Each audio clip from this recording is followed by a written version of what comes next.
मिलेगी, जरूर देखने को मिलेगी। अगर दिल से हम सत्संग को सुनते हैं तो छाप लग जाएगी सत्संग की। लेकिन ये लाभ हर किसी को नहीं मिलता। सत्संग का लाभ हर किसी को नहीं मिलता है, और कुछ लोगों को तुरंत मिलता है, कुछ लोगों को बहुत बाद में मिलता है, और कुछ लोगों को तो महापुरुष तो कहते हैं कि मिलता नहीं है, लेकिन मेरा मानना है कि लाभ मिलता है। कुछ लोगों को सत्संग का लाभ तुरंत मिलता है, और कुछ लोगों को देरी से मिलता है, और कुछ लोगों को तो ना के बराबर मिलता है। लेकिन मेरा मानना है कि लाभ होता है। वो कौन से लोग हैं जिनको तुरंत लाभ मिलता है? वो लोग हैं जो पिछले जन्मों में किसी सदगुरु दरबार की सेवा किया, किसी सदगुरु दरबार में जाकर के सत्संग सुना, कुछ न कुछ सत्संग सुन करके वो छाप लगी हुई है, तो पूरा लाभ उस समय नहीं पाया है। तो अगला जब जन्म मिला, अगला जन्म जब मिला और थोड़ा सा भी सत्संग का माहौल मिला तो उसको लाभ तुरंत मिल जाता है। जैसे नारद जी थे, पिछले जन्म में दासी पुत्र थे, संत महापुरुषों के बर्तन में जो जूठन लगा होता उसको खा लेते थे, और उस प्रसाद के उस उनकी सेवा से ब्रह्मपुत्र बना। वाल्मीकि थे, पिछला संस्कार था, लेकिन इस जन्म में वो मारधार करते हुए भी उनको तुरंत लाभ मिला। थोड़ी देर के लिए नारद जी की सोहबत मिली, तुरंत उसको लाभ मिला। मज्जन फल देखी तत्काला, काक हुई पिक बकफ मराला।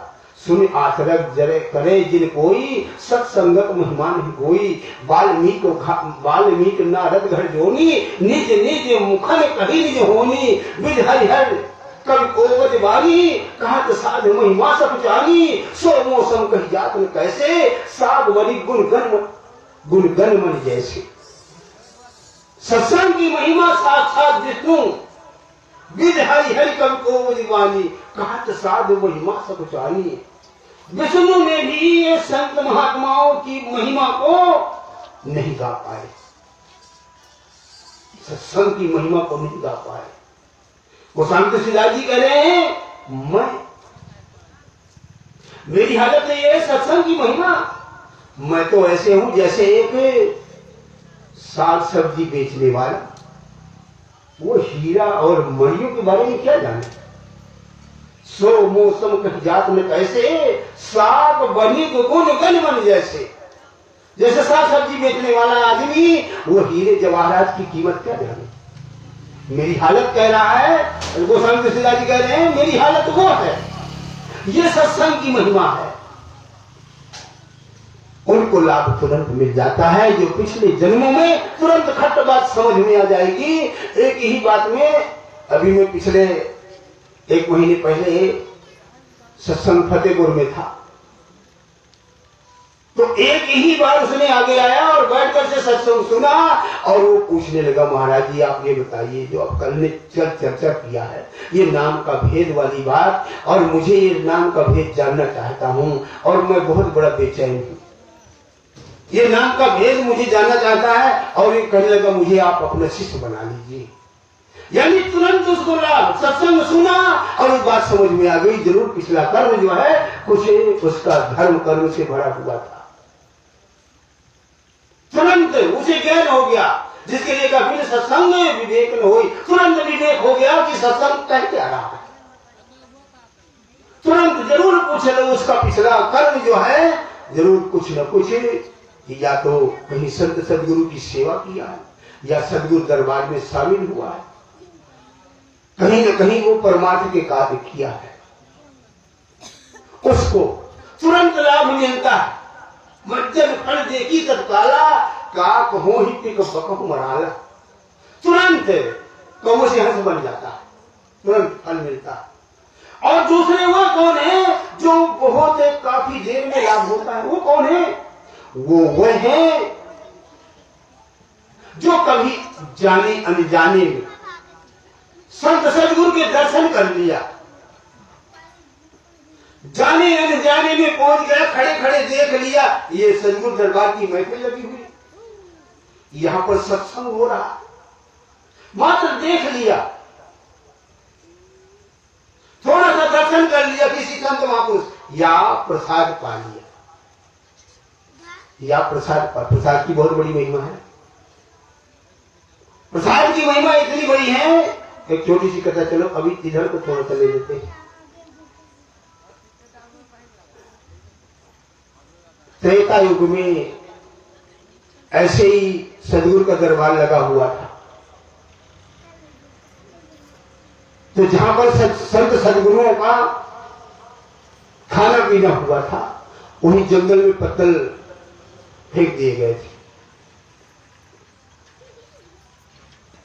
तो एक लोमड़ी आई और उस पत्तल को चाट लिया। संतों का प्रसाद जहां पे पत्तल पड़े हुए थे, और उस प्रसाद के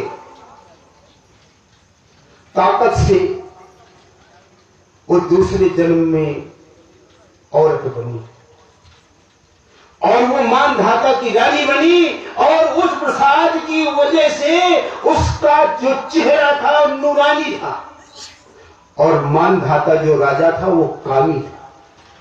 उसकी खूबसूरती देख करके वो हमेशा काम वासना में डूबा रहता था, और वो प्रसाद के ताकत से उसकी जो लीव थी वो परमात्मा में लगी रहती थी। लेकिन वो अपने पति से परेशान थी, वो प्रार्थना करती थी, हे परमपिता परमात्मा, मुझे जब अगला जन्म देना तो मुझे इतनी बदसूरत बना देना कि मैं मेरी तरफ कोई आंख उठा के न देखे, ताकि मैं तेरी भजन बंदगी तो कर सकूं, तेरे धाम को तो पा सकूं। प्रार्थना किया, और जब हम दिल से प्रार्थना करते हैं तो सुनी जाती है। दिल से जो बात निकलती है असर रखती है, पर नहीं ताकते परवार मगर रखती है। कहने का भाव ये है कि दिल से गाया हुआ गीत दिल तक पहुंचता है, दिल से खाली मुंह से गाया हुआ कानों तक पहुंचता है। लेकिन अगर दिल से हम किसी को पुकारते हैं, प्रार्थना करते हैं, तमाम मिसालें हैं द्रौपदी की, गजग्राह की लड़ाई में, दिल से जब हम पुकार करते हैं तो जरूर वो सुनता है। इसी तरह मानधाता की रानी की प्रार्थना स्वीकार की गई। कहने लगी अगला जन्म मुझे जब देना तो मुझे इतना बदसूरत बना देना कि मेरी तरफ कोई देख न सके। अगला जन्म जब उसे मिला तो उसे भीलनी का जन्म मिला, सबरी का जन्म मिला। वो सबरी बनी है, उसको छाप लगी हुई थी पिछले जन्मों की, उस प्रसाद की, उस भक्ति की। दंडक वन में मतंग ऋषि के आश्रम सभी कथा मालूम है आप, ये वही लोमड़ी थी। ये प्रसाद की महिमा है, इसकी वजह से उसने ऐसी भक्ति किया कि आगे की कथा सबको मालूम है। कहने का भाव जो कभी कोई जाने अनजाने में प्रसाद पा लेता है, जाने अनजाने में गुरु के दर्शन कर लेता है, किसी संत महापुरुष के दर्शन कर लेता है, उसके अंदर एक छाप जरूर लग जाती है, उसका लाभ जरूर मिलेगा, चाहे किसी जन्म में मिले, जरूर मिलेगा। तो जब वो सत्संग में आते हैं जाने अनजाने में, तो उसको काफी देर बाद में सत्संग का लाभ होता है, क्योंकि उसके अंदर तमाम शंकाएं पैदा हुई, संशय पैदा हो। सत्संग सुनते सुनते उसके अंदर संशय पैदा हो जाएगी, तुरंत लाभ नहीं मिलने वाला, इसलिए तमाम तरीके की संशय शंकाएं पैदा हो जाएगी। तो उसके लिए बताया है कि अगर वो बार बार सत्संग में आता रहे, बार बार सत्संग में आता रहे, तो एक ना एक दिन जरूर उसके समझ में आएगा। इसलिए कहा जब वो काल करिए सत्संग, सारे संशय मिट जाएंगे। काफी देर तक बात करते करते एक ना एक दिन उसके संशय खत्म हो जाएंगे। तब ही हो संशय सब भंगा, जब वो काल करी सत्संगा, तब ही हो संशय सब भंगा। उसके एक न एक दिन संशय खत्म हो जाएंगे। जैसे एक बोतल में काले रंग का पानी भरा, एक बोतल में काले रंग का पानी भरा हो और उसमें हम कोई सफेद पानी डालना चाहें तो नहीं भरा जा सकता, क्योंकि पहले से भरा। लेकिन भरने का तरीका है, क्या तरीका है? किसी तेज धार वाली चोटी के नीचे बोतल रख दिया जाए और उस बोतल को रख दिया जाए तो वो धीरे धीरे काफी देर में वो काला पानी सब निकल जाएगा, सफेद पानी आ जाएगा। इस तरह जो हमारे अंदर संशय है, काफी देर तक जब हम सत्संग सुनते रहेंगे, सुनते सुनते हमारी समझ में बात आ जाएगी, फिर काम बन जाएगा। सारे संशय राम सिया सुंदर करकारी और संशय देह में उड़ावण हारी। जब हम सत्संग को सुनते सुनते, आत्मा परमात्मा की कथा को सुनते सुनते हमारे संशय सब खत्म हो जाएंगे, फिर समझ में आ जाएगा तो लाभ उसे भी हो जाएगा, देर में होगा। तीसरे कौन से हैं? जिनको लाभ होता ही नहीं है। तीसरे वो है जो पिछले जन्म में पाप ही पाप किया है, पिछले जन्मों में पाप ही पाप किया है, वो सत्संग के नाम से डरेगा, बल्कि संत महापुरुषों में खोट निकालेगा, संत महापुरुषों में कमियां निकालेगा, क्योंकि उसे सत्संग अच्छा नहीं लगेगा। वह उसको तो वो बात अच्छी लगी कि संत सदगुरुओं की बुराई, धर्म की बुराई, उसे वो अच्छा लगेगा। कारण यह है कि पिछले जन्मों में उसने पाप ही पाप किया, इसलिए कहा पापी पुण्य न भावई, पाप ही बहुत सहाय, मांस बंदी परिहरे जहां विगंध कहा जा। जैसे मक्खी कपूर रखा बड़ा सुंदर है, कभी उसमें बैठ नहीं सकती। कस्तूरी रखी हो, मक्खी कभी उसमें बैठ नहीं सकती है, तो ठीक मक्खी कहां जाएगी? जहां गंदगी का ढेर होगा और वही जाकर के भिन्न भिन्न भिन्न भिन्न करेगी। इसी तरह जो पिछले जन्मों में पाप ही पाप किया है, उसे सत्संग की बात, धर्म की बात तो अच्छी नहीं लगेगी, बल्कि और कमियां निकालेंगे। जैसे एक बार महात्मा गांधी के पास एक आदमी आया, कहने लगे इसी तरीके के, कहने लगे वाह भाई वाह, तुम तो जब ही नहीं कहते पति के पावर सीता। अरे राम ने कौन ऐसा काम नहीं किया, नाक कान काट लिया उसके, बाली को मार दिया, ये कोई राम है? युद्ध करवा करके कितने लोगों को मरवा दिया, ये कोई भगवान है? यानी जो पिछले जन्मों के पापी हैं वो महापुरुषों में कमियां निकालते हैं। हालांकि महात्मा गांधी ने जवाब नहीं चला, उन्होंने कहा तो मेरे राम तो वह हैं जो सबरी के घर में प्रसाद खाया, मेरे राम तो वह हैं जो जटायु को अपने हाथों से संस्कार किया, मेरे राम तो वह हैं कि जो कितने लोगों को ज्ञान देकर इस भवसिंधु सागर से पार किया। कहने का भाव यह है कि जो जिसके पिछले जन्म में पाप ही पाप है, वो महापुरुषों में कमियां निकालेंगे, उसे सत्संग कभी अच्छा नहीं लगेगा, बल्कि सत्संग की बुराई करेगा, उठ के चल भी देगा। वो संत सिद्धार्थ ने कहा तुलसी पिछले पाप से सत्संगत न सुहाए, जैसे जल के देव से भूख जुदा हो जाए। जैसे बुखार चढ़ा, पेट खाली है, लेकिन खाना का जब खाने तो खाने में खाना अच्छा नहीं लगेगा, खाया नहीं जा सकता। तुलसी पिछले कर्म से सत्संगत न सुहाए, जैसे ज्वर के वेग से भूख जुदा हो जाए। गोस्वामी तुलसीदास जी कह रहे हैं पिछले पाप कर्मों की वजह से सत्संग नहीं अच्छा लगेगा। उनके लिए ये भी कहा है कर्महीन वहां गए जहां हीरो की खान, हाथ पसारे घूंघा मिले, देखो कर्म कमा। कर्महीन जो है चाहे हीरो की खदान में चला जाए, लेकिन वो हाथ जब पसारेगा तो उसके हाथ में घोंघा ही आएगा। जिसने पिछले जन्मों के, उसको कभी सत्संग समझ में नहीं आ जाता। लेकिन हाँ, एक जो मैंने कहा कि मेरा मानना यह है कि लाभ उसे भी मिलेगा, वो अगर कभी दरबार में आ भी गया तो एक ना एक दिन जाने अनजाने वाला तो बन ही जाएगा। कभी किसी अगर वो आ भी गया दरबार में, जो पिछले जन्मों में पाप किया, अगर दरबार में आ गया तो एक वो छाप, एक संस्कार जरूर पड़ेगा।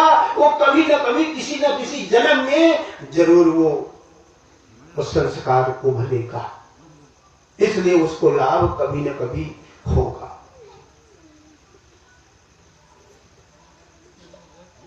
ये तीसरी श्रेणी वाले हैं जिनको जल्दी ही नहीं मिलता। चाहे जितना इनको समझाओ, चाहे जितना समझाओ, जैसे कोयले को जितना चाहे साबुन लगा के धोला जाए, साबुन को, कोयले को चाहे जितना धुला जाए, जितने ही धुलेंगे हजारों मट्टियां खत्म कर देंगे, लेकिन सफेद नहीं, काली की ही छूटेगी उनके अंदर।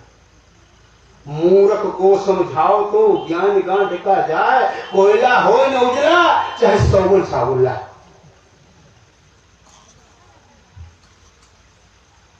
उनको सत्संग का नहीं अच्छा लगता। आज हम सब दुखी हैं।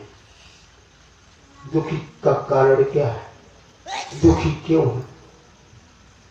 मात्र हम अपने, कोई ये न सोचे बहुत बड़ा ठाट बाट है, दिल से झांक के देखो ना, कोई ना ये ना सोचे कि इतना बड़ा ठाट बाट हम कैसे दुखी है। ये सिर्फ बाहर की बनावटी बातें हैं, क्योंकि नानक दुखिया सब संसार, सब दुखी। दुखी तो कोई बिरला ही है।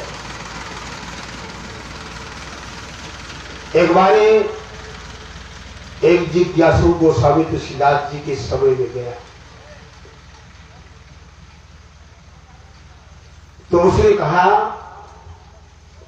आपने एक दिन सत्संग में कहा है कि सारे के सारे दुखी, ऐसे कैसे हो सकता है?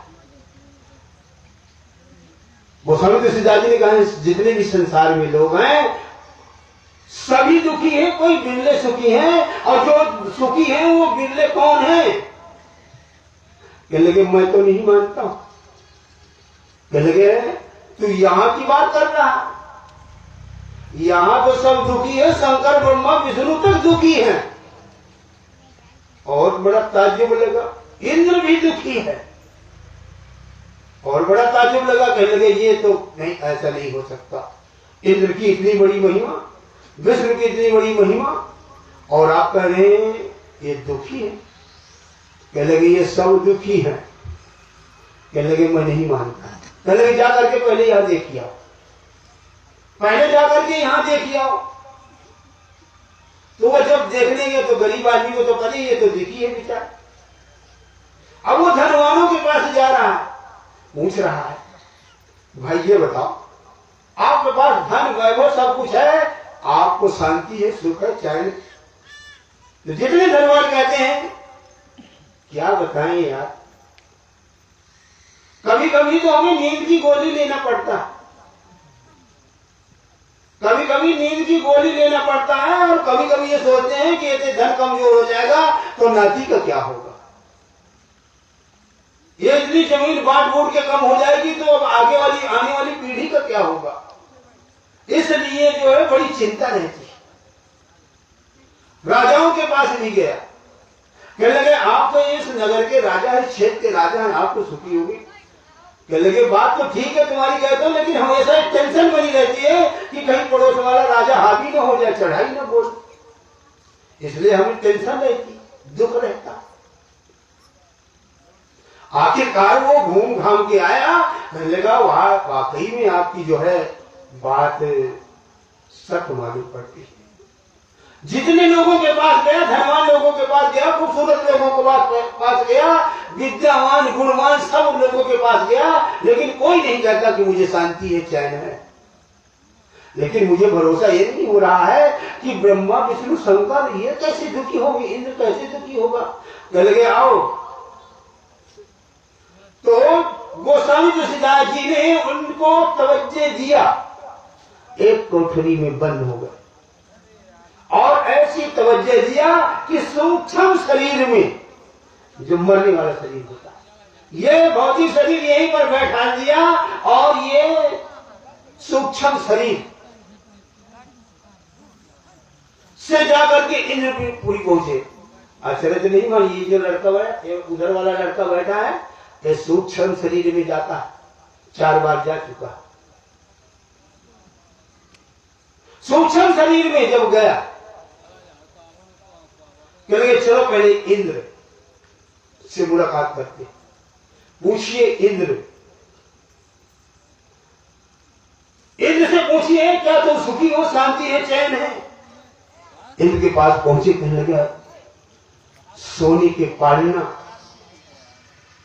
अप्सराओं का मेला, दूध दही की नदियां, और वहां का सब वैभव दे करके पूछता है क्या है आपको शांति है, चैन है। कह लगे चैन की बात करते हैं, हमेशा मुझे ये चिंता बनी रहती है कि मृत लोक में कोई ऐसा तपस्वी न पैदा हो जाए कि मेरा इंद्रासन में छिन जाए और मेरे इंद्र में कब्जा कर ले, इसलिए मुझे टेंशन बनी रहती है। ताज्जुब की बात। चलो चलते हैं ब्रह्मा जी के पास। ब्रह्मा जी के पास कहते हैं क्यों ब्रह्मा जी आप जो है, आपको शांति, आपके अंदर इतनी बड़ी ताकत है कि पूरी सृष्टि की रचना कर डालते हैं, आपके अंदर तो बड़ी शांति होगी, चैन होगा। तो ब्रह्मा जी ने कहा मेरे अंदर ये ताकत जरूर है, लेकिन मुझे एक टेंशन रहती है कि मृत लोक में अगर कोई किसी का लड़का हो गया तो उसके भविष्य के लिए लोग जो है क्या क्या नहीं करते, मकान बनाते हैं, दुकान बनाते हैं, उसके जीवन जीने का ढंग बताते हैं। लेकिन मेरा एक लड़का नारद ऐसा है कि आज तक मैं उसके लिए एक कुटिया तक नहीं बना पाया। आप कहते हैं कि आप दुखी नहीं होंगे, शांति होगी, चैन है, इसका मतलब आप दुखी समझो। जैसे चलो जी विष्णु जी के पास चलते, विष्णु जी के पास गए, विष्णु जी से कहा भाई विष्णु जी आप ये बताइए, आपके अंदर वो ताकत है कि पूरे विश्व भर को भारण पोषण कर देते हैं, भोजन कर देते हैं, तो आपके अंदर इतनी ताकत होते हुए आप जो है, आपके अंदर शांति, चैन सब कुछ होगा, संतोष होगा। विष्णु जी ने कहा आप चैन की बात कर रहे, हमारी जो लक्ष्मी जी है शाम होते ही ये मित्र लोग चली जाती है और सेठ साहूकारों के घरों में घूमना शुरू कर देती हैं। मृत लोक में अगर किसी की पत्नी अगर किसी के घर को रात को चली जाए तो 1000 प्रश्न उठाएंगे, क्यों, कहाँ गई थी, किस लिए गई थी। लेकिन हमारी लक्ष्मी पूरी रात हम यहाँ पानी के जंगल में और शेषनाग के ऊपर लेटे रहते हैं और लक्ष्मी जी का कोई पता ही नहीं रहता। किस बात का सुख, किस बात का चैन। इसका मतलब आप भी दुखी। शंकर जी के पास चलते हैं, शंकर जी ने पूछा आपके अंदर इतनी बड़ी ताकत है कि पूरे संसार को एक बार में संहार कर सकते हैं, इतनी बड़ी ताकत हुई, आपके अंदर शांति चैन होगा। शंकर जी ने कहा आप चैन और शांति की बात कर रहे हैं, आज तक मैंने एक कुटिया तक नहीं बनाया, बड़ी मुश्किल से एक बार लंका बनाई, वो भी रावण ने। घर में रहने के लिए स्थान नहीं है, कोई कुटिया नहीं है, कुछ नहीं है। आप कहते हैं जोगी बना घूमता, देख लो भगवती दवाएं घूम रहा। वापस शरीर में आए, सूक्ष्म शरीर से जब भौतिक रूप में आए, कहने लगे महाराज दया कर दीजिए, मैं तो समझ गया कि वाकई में सब लोग दुखी हैं, लेकिन आखिर मुझे वो तो बता दीजिए जो सुखी है। तो गोस्वामी तुलसीदास जी ने कहा धनहीन कहे धनमान सुखी, धनवान कहे सुख राजा को भारी, राजा कहे चक्रवर्ती सुखी, चक्रवर्ती कहे सुख इंद्र को भारी, इंद्र कहे चतुरानन सुखी, चतुरानन कहे सुख विष्णु को भारी, तुलसीदास विचार कहे हरि भजन बिना सब जीव दुखारी। जिसने हरि का भजन नहीं किया उसे दुख भोगना पड़ेगा। हरि भजन बिना सब जीव दुखारी। जिसने मनुष्य का चेला पा करके और हरि का भजन नहीं किया वो तो सही में देखा जाए वो इंसान कहलाने का अधिकारी नहीं है। जिसने भजन नहीं किया, जिसने भक्ति नहीं किया, और जब भक्ति के अलावा चाहे वो जितना सामान इकट्ठा कर ले, अरब खरब लो द्रव्य हो, उदय स्थलो राज, अबिन भक्ति भगवंत के सभी नरक के काज। अगर हमने मनुष्य का चोला पा करके और परमात्मा की भक्ति नहीं किया तो सब नरकों के समान इकट्ठा किया। इसलिए बार बार हमें महापुरुष चेतावनी देते हैं। हम दुखी क्यों? अपने संकल्पों से दुखी, अपने संकल्पों से हम दुखी हैं। हम ऐसा करेंगे, वैसा करेंगे, ऐसा हो जाएगा, वैसा हो जाएगा, ऐसे ऐसे संकल्प करते हैं। ऐसा तो हम कर ही जाएंगे, इसलिए हम दुखी हैं अपने संकल्पों से। लेकिन जो हमारे संकल्प, कोई ऐसा आदमी नहीं होगा जिसका संकल्प पूरा न हुआ हो, और कोई ऐसा भी आदमी नहीं है जिसके सारे संकल्प पूरे हुए हों।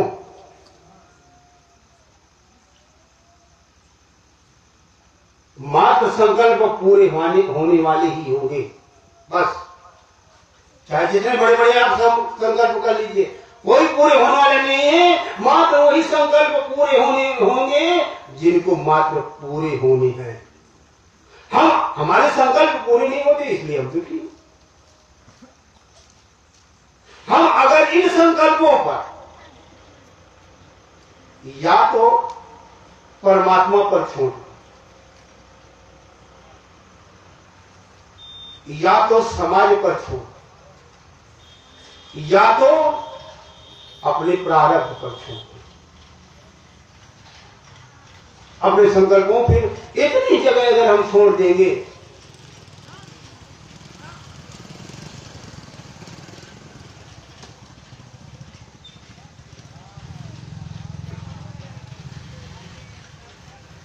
या तो अपने भगवान पर छोड़ दे और या तो अपने प्रारब्ध पर छोड़ और या तो समाज पर छोड़ दे, बस फिर हम सुखी हो जाएंगे।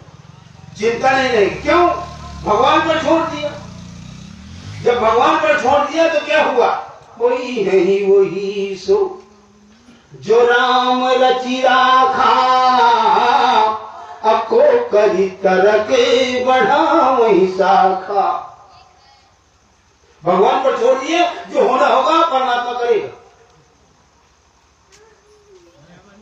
क्योंकि विधि के हाथ में है, उसी के अनुसार होना हमारे जीवन में। इसलिए हम क्यों न छोड़ दें। जैसे जब भगवान राम वन चले गए, भरत जी आए और कहने लगे वशिष्ठ जी से, कहने लगे आपके रहते हुए और वन चले गए। तो भरत जी ने कहा सुनो भरत भाव ही प्रबल, हरक कहो मणिनाथ, हान लाभ जीवन मरण जैसे अब जैसे विधात। मेरी बस की बात नहीं थी, ये उसको मंजूर था। मेरे बस की बात नहीं थी कि मैं रोक लूं। कहने का भाव या तो हम परमात्मा पर अपना संकल्प छोड़ दे और या तो फिर अपने प्रारब्ध, यानी जो भी हमारे साथ होने जा रहा है, होने वाला है, वो मात्र हमारा प्रारब्ध, हमारी किस्मत, हमारी किस्मत के अनुसार हमारे जितने भी हमारे साथ गुजर रहा है, सुख दुख जस अपजस, हमारे भाग और किस्मत पर। जो हमारे कर्मों के आधार की लेख चली हुई है, उसी तरीके से हमारे जीवन चल रहा है। जब भगवान राम गए और केवट के पास पहुंचे, वन, केवट कहने लगा, लक्ष्मण जी आप ये बताइए, क्या ये सीता बन जाने योग्य थी, राम बन जाने योग्य थी? पूरी रात सत्संग सुनाया लक्ष्मण जी ने केवट को, लेकिन केवट को तसल्ली नहीं हुई। तो एक बार लक्ष्मण जी ने बिल्कुल असलियत खोल कर रख दिया। तो ये जो बन जा रहे हैं, इनका गुण है, इनका कर्म है। नहीं को सुख दुख कर दाता, अनिज कृत कर्म भोग सब भ्राता। कहते हैं इनका कर्म है, लेकर के आया है, इन्होंने ऐसा कर्म किया है, नरक का श्राप लगा हुआ है, इन्होंने ऐसा किया है, इसलिए इनको नहीं को सुख दुख कर दाता, अनिज कृत कर्म भोग सब भ्राता। श्री रघुवीर को कानन जोगू, कर्म प्रधान सत्य कहे लोगू। कर्म हमारा जो है, कर्म के आधार पर हमारा जीवन चल रहा है, हमारे प्रारब्ध के अनुसार हमारा जीवन चल रहा है। इसलिए हमें अपने प्रारब्ध पर छोड़ देना चाहिए कि जो हमारे ऊपर हो रहा है उसे खुशी खुशी स्वीकार करते चले जाएं, बस हमारा दुख दूर हो जाए। या तो फिर समाज पर छोड़ दिया, अपने ऊपर भार ही ले लो। घर का मुखिया है, घर का मालिक है, जो करेगा करेगा, उसके हाँ में हाँ है। जो कहे हमें अपने ऊपर लेना ही नहीं, जो घर का मालिक है, मुखिया है, उसका हुक्म मानना है, बस हो गया। तो इस दुख से हम दूर हो जाएंगे, संसार पर छोड़ दे। जैसे नेता लोग अपना फैसला कहां छोड़ते? समाज चाहे मगर जिता दे, चाहे हरा, समाज पर उसका तो मजबूरी पर है। लेकिन हमें चाहिए कि हमें अपना जो संकल्प है, तो या तो समाज पर छोड़ दे, या तो अपनी किस्मत पर छोड़ दे, और या तो उस खुदा की रजा में राजी रहे, बस फिर हम दुखी नहीं रहेंगे। जैसे हम जमुना नदी में जाते हैं, जमुना नदी में जाते हैं और डुबकी लगाते हैं, हमारे ऊपर, सर के ऊपर सैकड़ों टन पानी होता है, लेकिन वो भार महसूस नहीं हो रहा है, क्योंकि हम उसे अपना नहीं मान रहे। जमुना नदी में नहाए हैं ना आप लोग? जमुना नदी में जब हम नहाते हैं और डुबकी लगाते हैं तो सैकड़ों टन पानी हमारे ऊपर होता है, लेकिन भार महसूस नहीं होता है, क्योंकि उसे हम अपना नहीं मान रहे, अपना संकल्प नहीं मान रहे। अगर उसी नदी से एक घड़ा पानी लेकर के और सिर में रख के चले, तो एक घड़ा पानी हमें कितना भारी महसूस होता है, क्योंकि उसे हमने अपना मान लिया, उसे हमने अपना मान लिया, इसलिए वो हमें भारी महसूस हो रहा है। अभी हम डुबकी लगाए, सैकड़ों टन पानी हमारे ऊपर, लेकिन उसे अपना नहीं माना, कोई भार नहीं। और जब अपना माना, घड़ा भर करके सिर में रखा, अपना माना, हमें कष्ट दुख। इसलिए महापुरुष कहते हैं कि जो हमारा ये संकल्प है, या तो प्रारब्ध पर, या तो भगवान पर, या तो समाज पर छोड़ दीजिए, बस फिर हम चैन की बंसी बनी, कोई दुख नहीं, और उसकी रजा में राजी रहना। कभी कभी तो रजा की तो बात छोड़ो, भगवान को भी लोग गाली देने लगते, अरे पथरा पड़ गया, ऐसा कर दिया, वैसा कर दिया, गाली देना शुरू कर देते हैं, क्योंकि हम उसकी रजा में राजी नहीं रहना चाहते। और यहां तक कह देते, अरे जो बेवकूफ है, इसे समझ में नहीं आता, सठिया गया है। भगवान को भी कह देते हैं, ये तो वाकई में पतली, इसकी बुद्धि खराब हो गई, क्या हो गया। समझने के लिए एक बार एक आदमी था, तो वो कहीं जा रहा था, जेठ का महीना था, कड़कड़ाती हुई धूप थी, तो एक आम का पेड़ मिल गया, उसके नीचे अपनी गमछा को बिछाया और लेट गया। और जब लेटा तो आम के फल पर उसकी नजर पड़ी। आम के फल पे नजर पड़ी तो वो राही सोचने लगा, विचार करने लगा कि वाकई में भगवान को अकल नहीं है। इतना बड़ा पेड़, इतना बड़ा पेड़ है और फल छोटा सा 50 ग्राम लगा हुआ है। और ये जो कुंडा होता है, एक लाठी का पेड़ है, इसमें 4-4 पसेरी की 4-4 पसेरी का फल लगा हुआ है। भगवान वाकई इतना बड़ा पेड़ है, इसमें तो लगना चाहिए पूरा 1 मन का फल। कद्दू में लगना चाहिए 50 ग्राम वाला फल।